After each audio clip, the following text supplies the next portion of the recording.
L'épouse du président ukrainien a fait le déplacement hier à Paris où se tenait une conférence internationale de soutien.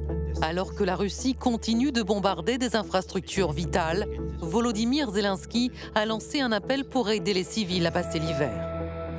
Rien que l'approvisionnement en électricité pourrait coûter environ 800 millions d'euros. C'est considérable. L'aide d'urgence internationale débloquée hier a finalement dépassé cette somme. Des contrats ont même été signés entre la délégation ukrainienne et des entreprises françaises pour la fourniture de rails et de ponts. L'heure est déjà à la reconstruction. Les forces économiques doivent et seront des acteurs clés de la résilience et de la reconstruction. Et ce, sans attendre la fin de la guerre. En Ukraine, dans des villes en ruine, la tâche est immense, d'autant que les artisans manquent de tout, comme ici à Kharkiv. Nous avons besoin de générateurs, même d'essence. On n'en trouve plus.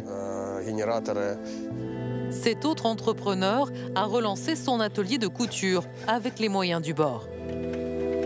Nous, on a besoin d'électricité, mais aussi de débouchés pour nos produits. Et on aimerait que l'Europe nous aide. Depuis le début de l'invasion russe, les Européens affichent leur soutien. Olaf Scholz préconise même d'y mettre les gros moyens. Il s'agit ni plus ni moins de la création d'un nouveau plan Marshall pour le XXIe siècle. Alors faut-il un nouveau plan Marshall, comme après la Seconde Guerre mondiale? Un pays en guerre est-il un marché comme les autres pour les investisseurs? Entreprises européennes et américaines vont-elles se lancer en Ukraine dans une course à la reconstruction? Merci à tous les trois de nous avoir rejoints pour essayer de répondre à toutes ces questions dans un instant. À mes côtés, bonsoir François Grunewald. Bonsoir. Vous êtes directeur de think tank Urgence, Réhabilitation, Développement. Vous êtes ingénieur agronome. Vous vous êtes rendu l'été dernier en Ukraine pour évaluer la réponse humanitaire en temps réel. Et selon vous, les candidats à la reconstruction de l'Ukraine vont être nombreux, dites-vous, parce qu'il y a beaucoup de promesses de marchés juteux en vue. Mais c'est une course qui n'est pas un sprint et relève plutôt du marathon. À vos côtés, bonsoir Laurent Germain. Bonsoir. Bienvenue à vous. Vous êtes président du conseil d'entreprise France-Ukraine du MEDEF International. Vous êtes par ailleurs directeur général du groupe Aegis, une entreprise d'ingénierie française qui comptait 200 collaborateurs en Ukraine avant le début de la guerre.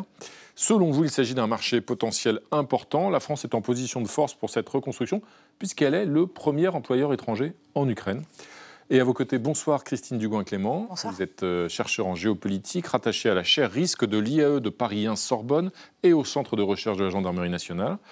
Votre livre, Influence et manipulation des conflits armés en Ukraine aux guerres économiques, est paru aux éditions VA Presse. Et selon vous, cette reconstruction va avoir un énorme coût, dites-vous, mais ne pas y participer reviendrait aussi à envoyer un message de faiblesse vis-à-vis de la Russie. Tout de suite, pour ouvrir ce débat, Benjamin Sportouche, vous avez un chiffre qui est le chiffre du jour. 1 milliard, puisque l'Ukraine obtient donc plus d'1 milliard d'euros de dons pour passer l'hiver, résultat de la conférence internationale de solidarité qui s'est tenue hier à Paris en présence des représentants de 47 pays et de 22 organisations ou institutions internationales. Alors 1 milliard, vu comme ça, François Grunewald, ça peut paraître beaucoup, et en même temps pas grand-chose par rapport aux 350 milliards que coûte déjà cette guerre. C'est un chiffre donné par la Banque mondiale. Alors 1 milliard, le gros enjeu, c'est pas tant la somme que la rapidité avec laquelle ça ira jusqu'au terrain. Et alors quand? Parce qu'on nous dit que c'est pas dans le mois de mars. Et le maire de Mykolaïev me disait la semaine dernière, nous les Ukrainiens, on commence à préparer l'hiver le jour où l'hiver précédent se termine. Et donc pour eux, c'est avril-mai. Et là, on est décembre, et les choses sont à peine démarrées. Enfin, en tout cas, l'aide internationale est à peine mobilisée. Il y a quand même eu des plans, il y a quand même eu le ministère, même le président avait demandé à toutes les municipalités, à tous les oblasts, à tous les systèmes un peu organisés, décentralisés, de produire fin septembre l'état des besoins qu'ils avaient. Et qu'eux, ils se préparaient. Alors, je ne sais pas où est-ce que ça en est maintenant et comment ça rentrer, comment ce milliard va se connecter avec... Laurent Germain, très concrètement, cet argent, il va servir à quoi, ce milliard qui a été débloqué, annoncé hier?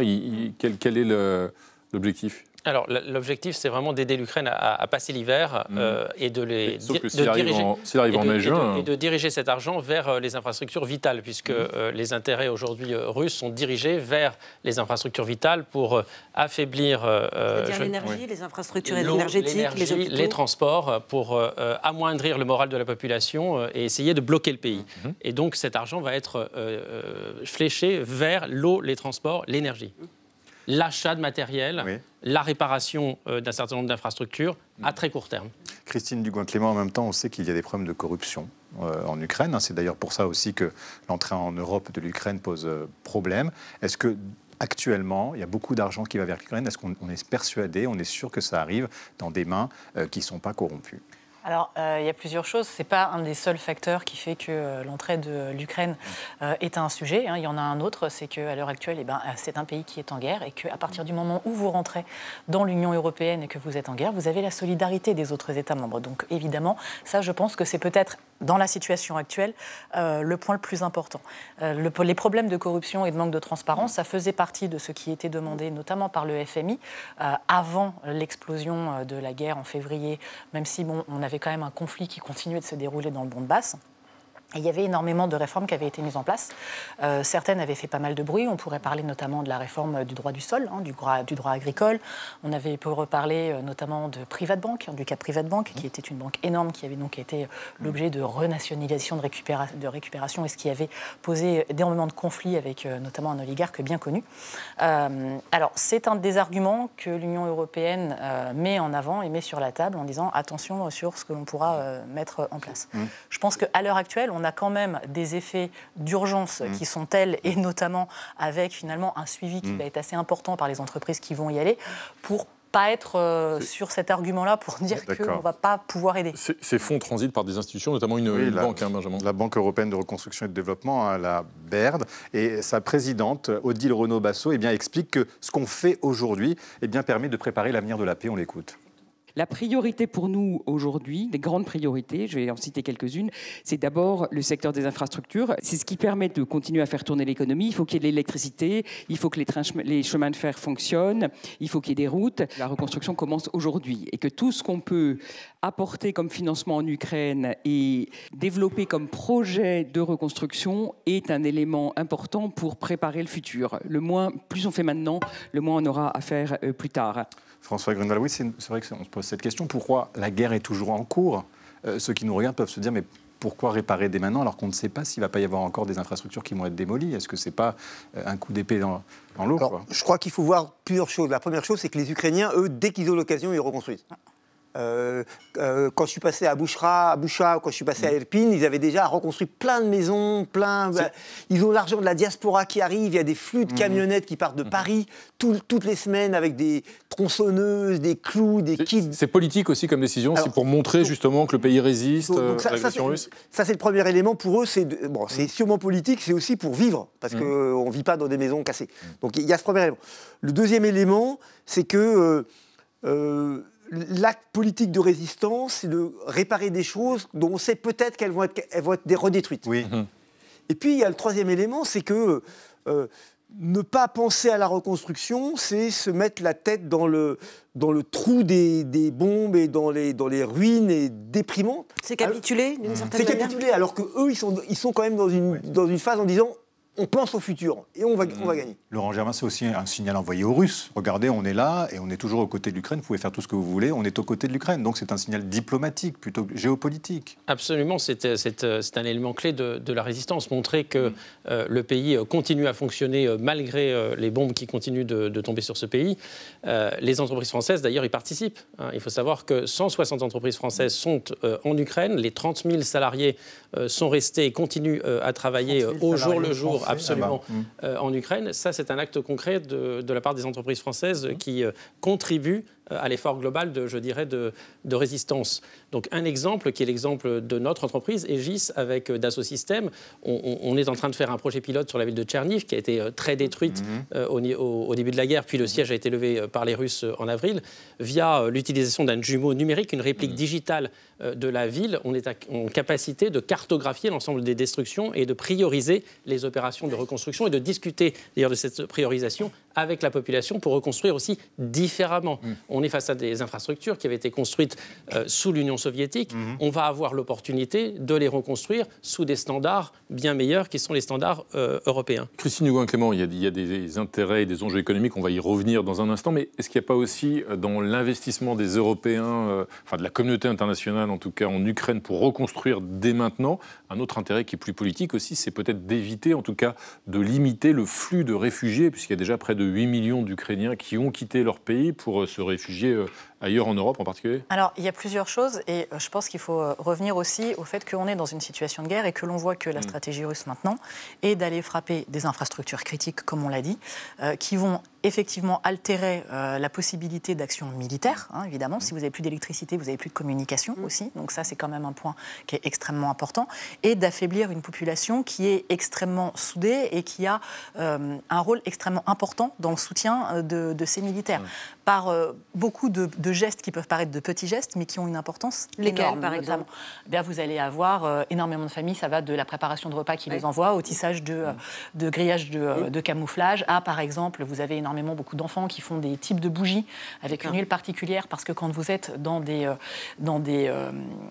tranchées ou dans des, si vous voulez, des espaces qui sont complètement fermés, évidemment, vous ne pouvez pas mettre n'importe quelle bougie, sinon vous êtes totalement enfumé. Donc ça peut paraître des petits détails du quotidien, mais c'est ce qui fait qu'on peut tenir dans des conditions hivernales qui vont être beaucoup plus difficiles, puisque les combattants vont être obligés de se rapprocher du sol, donc de l'humidité et donc du froid. Donc on a évidemment tout cela. Le fait de dire que la Russie fait une guerre d'usure, notamment en tapant ses infrastructures.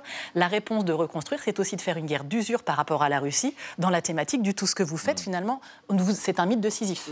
Vous avez un petit peu, si vous voulez, le jeu du mythe de Sisyphe de chaque côté. On va vous avoir à l'usure, écoutez, on va user votre usure. On a un petit peu ça. Évidemment, on se rappelle qu'il y avait eu une utilisation de flux migratoires par la Biélorussie avec la Pologne, et c'est un des arguments sur lesquels on peut jouer, puisque l'un des avantages de ce que la Russie espère tirer de l'hiver, c'est une usure du soutien occidental. Alors juste, François, vous êtes allé, vous, sur le terrain, vous avez vu ces Ukrainiens dont les maisons sont parfois dévastées. Ils vous disent que l'argent arrive et ils veulent rester. C'est ça aussi une manière pour eux de résister à l'offensive russe? Alors en fait, il faut voir qu'on est sur des cercles concentriques avec donc, les zones de conflit ou les zones touchées par le conflit dans lesquelles il y a des gens qui restent. C'est souvent, hélas, des personnes âgées, des gens qui ont de moindre mobilité, qui n'ont pas trop le choix, etc. Il y a des gens qui sont partis sur un premier cercle, là, dans lequel il y a Dnipro, il y a toute une série de zones, Odessa, dans lesquelles les municipalités ont joué un rôle très important d'accueil, les groupes de volontaires ont joué un rôle très important d'accueil.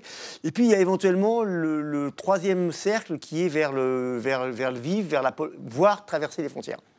Mais c'est des cercles dans lesquels ça circule tout le temps. Moi, quand j'y suis allé, je suis allé avec un bus de la diaspora, de femmes qui rentraient avec leurs enfants en disant on rentre. Et puis on sait qu'il y a des gens qui repartent, donc on est sur une situation très mouvante sur laquelle les gens ça bombarde ici, il n'y a pas d'eau, on part, l'eau revient, on revient.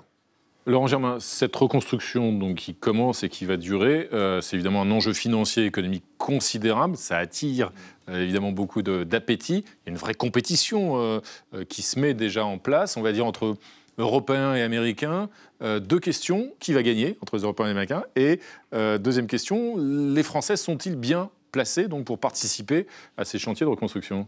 Alors plusieurs choses. Sur l'ampleur d'abord de l'effort de reconstruction, les estimations sont entre 350 milliards de dollars et 750 milliards de dollars. Ça, la première 350 milliards, c'est la Banque mondiale? C'est plutôt effectivement les institutions internationales, et l'estimation ukrainienne est plutôt autour de 750 milliards de dollars ou 800 milliards de dollars. Le PIB actuel de l'Ukraine, c'est 150 milliards de dollars. Vous voyez l'ampleur. Et donc cette reconstruction ne pourra venir qu'avec l'aide multilatérale. Alors, évidemment, les entreprises seront très intéressées par l'effort de reconstruction. La France et l'Europe sont bien placées puisqu'ils ont des implantations historiques dans des secteurs clés comme l'eau, comme les transports, comme l'électricité. Aujourd'hui, on est dans une situation particulière. L'Ukraine a obtenu le statut de candidat à l'Union européenne. Je pense que ça donne aux entreprises européennes et donc aux entreprises françaises, je ne dirais pas un avantage, mais une situation concurrentielle différente que lorsque l'Ukraine n'avait pas ce statut de candidat. Et donc je pense que grâce à l'expertise prouvée de nos entreprises en Ukraine sur les 20 dernières années, plus le statut de candidat de l'Ukraine à l'Union européenne, ça donne de vraies chances aux entreprises françaises par rapport aux entreprises américaines. Christine Dugouin-Clément, c'est vrai qu'en même temps, on peut avoir une sorte de malaise quand on se dit qu'il y a une compétition déjà entre l'Europe et les États-Unis pour cette reconstruction. Est-ce que c'est indécent ou ça fait partie aussi de l'anticipation des événements à venir et de la paix au final? Vous savez, les États travaillent beaucoup aussi sur des intérêts, les entreprises aussi, et de tout temps, à chaque fois que vous avez eu des destructions, il y a des besoins de reconstruction, et à chaque fois, beaucoup ont essayé. Après, la question, c'est dans quelle mesure est-ce que vous le faites, et dans quelle mesure est-ce que vous allez respecter des règles éthiques et tout ce genre de choses. Après, évidemment, il y a des enjeux économiques. Je pense que ce qui est intéressant là-dessus, c'est de se dire qu'on envisage de voir comment est-ce qu'on peut aider et faire les choses. Alors après, évidemment, vous n'êtes pas dans un monde qui ne serait que pur esprit, et vous allez avoir beaucoup de choses qui vont en découler. Mais pour revenir là-dessus, peut-être 2 secondes, et un petit peu sous votre contrôle, monsieur, mais il y a eu beaucoup d'ONG différentes qui travaillaient même pendant la première partie du conflit à faire de la reconstruction des maisons de ces femmes dont vous parliez, pour beaucoup. Je pense à certaines, AMC, Montanka, etc., qui venaient pour faire de la reconstruction, pour que les gens puissent rester sur le terrain et puissent avoir de quoi se nourrir. Vous confirmez, effectivement. Oui, il y a ça, mais ce que je voulais dire, c'est que poser l'équation Europe, États-Unis, à mon avis, c'est pas une bonne façon de poser l'équation, parce que les Polonais, les Turcs sont beaucoup plus, sur un certain nombre de dossiers, sont beaucoup plus, entre guillemets, compétitifs, parce que ça va se passer par des appels d'offres, que les Français. Et par contre, les Français, ils ont des niches particulières. Donc je crois que poser ça en termes de compétition entre des blocs, non, il faut travailler. Ça se complète. Et puis il faut travailler sur des analyses de niches. Il y a des choses sur lesquelles les entreprises françaises sont très bonnes. Et si elles se positionnent bien, elles auront le marché. Il y a des choses. C'est une entreprise turque qui faisait le métro de Dnipro, et pour des tas de bonnes raisons, parce que ça fonctionne et que les Ukrainiens savent faire marcher les lois du marché, de la compétition. Donc je pense que le gros enjeu pour les entreprises françaises, c'est ça sera quoi les éléments ciblés, clés, dans lequel ils auront un vrai avantage compétitif. Et il y a une autre question, François Guenevin, une autre question indépassable, incontournable, évidemment, c'est qui va payer, qui va financer cet effort de reconstruction. Nadia, les fonds russes qui ont été gelés par les Occidentaux depuis le début de la guerre pourraient peut-être être mobilisés pour ce financement. Oui, en tout cas, c'est une idée qui a été formulée par la présidente de la Commission européenne, Ursula von der Leyen. C'était le 30 novembre dernier. La Russie doit payer financièrement pour la dévastation qu'elle a causée, avait-elle déclaré. Avant cela, les États-Unis avaient eux aussi suggéré de liquider les avoirs des oligarques russes pour compenser les dégâts subis par les Ukrainiens. C'était en avril. Biden avait parlé d'argent sale à ce moment-là. Alors de quels avoirs on parle exactement? Du côté de l'Union européenne, la cagnotte s'élève à 19 milliards d'euros. Belgique et Luxembourg en tête. Pour information, la France, elle, a bloqué 1,3 milliard. Il y a un autre chiffre qui est beaucoup plus impressionnant et qui nous vient du Trésor américain. Les États-Unis et leurs alliés auraient, eux, gelé, immobilisé 330 milliards d'avoirs russes.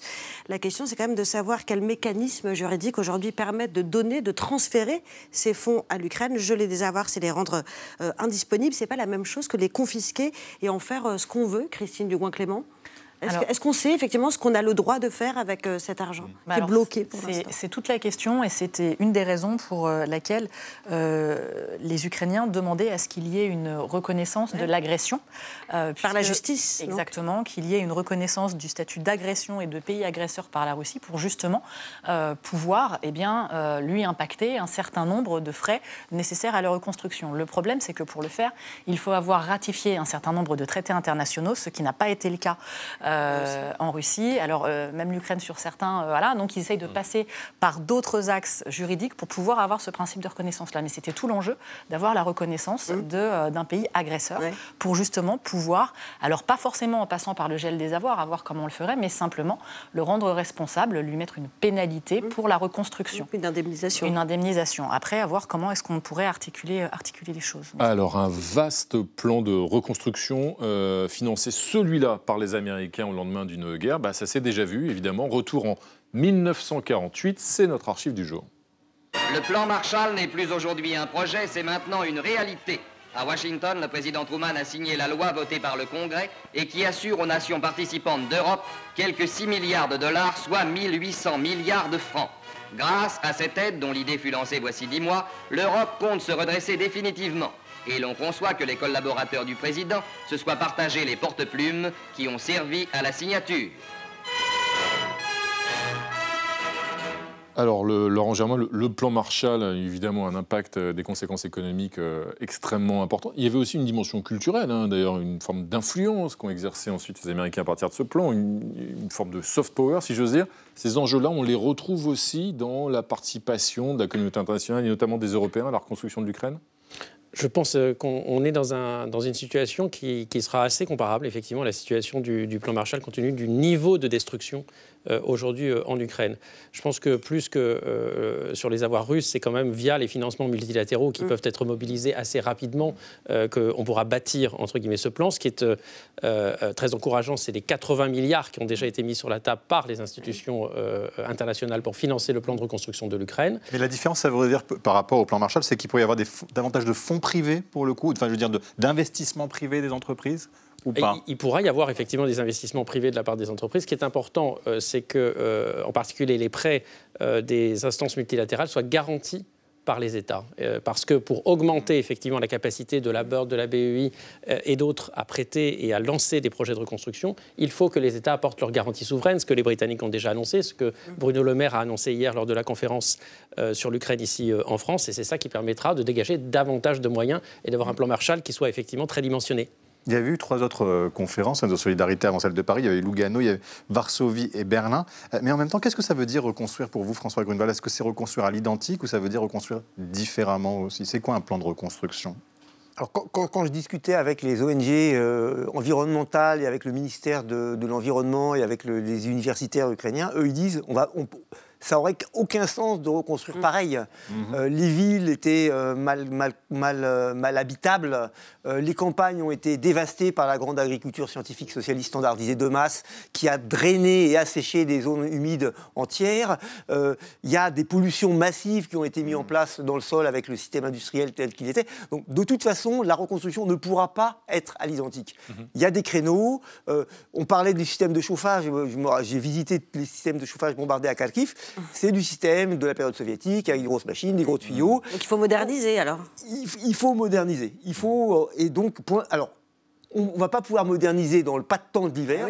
Là, il faut retrouver les tuyaux, les pièces détachées des centrales qui existaient, etc. Faire tourner. Et puis, c'est l'après devra être en effet. Et les Ukrainiens, ils en parlent déjà en disant qu'est-ce qu'on va pouvoir faire de complètement différent.